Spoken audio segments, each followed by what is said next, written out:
Hai semua, bersama saya Dwi Makmur. Kita hari nak buat keropok bersira. Mula-mula kita potong dulu keropok secara menyerong.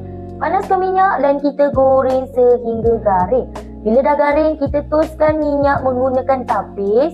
Yang ni kita guna keropok leko yang agak gelap sikit. Tapi tak apa, kita ada dua tekstur. Nanti kita explain kat korang, okey? So kita ada keropok leko dan satu keropok leko agak gelap. Ini kita nak buat bersira pula. Dia punya sos kita gunakan bawang putih dalam 3 ke 4 ulas. Masukkan bijan putih keluaran Dwi Makmur, cili giling keluaran Dwi Makmur, dan untuk pekatkan sambal kita gunakan gula melaka melimau.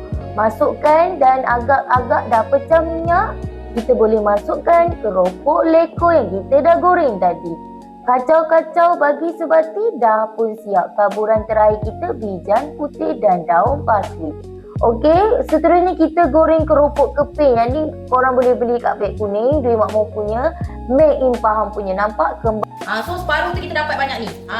So yang mana nak dapatkan dekat beg kuning. So sekarang kita nak buat pecicah menggunakan sup siam arai mak kita pula. Inilah. So korang untuk buat sos pencicah pula kita nak buat yang dari air tangan sendiri. Gunakan bawang putih, daun ketumbar, air, rebusan sup siam dan sedikit cili sos. Kacau-kacau sehingga sebati. Korang wajib cuba buat kat rumah. Yang mana ada masa terluang tu. Sesuai sangat makan benda-benda yang kita makan hari ni.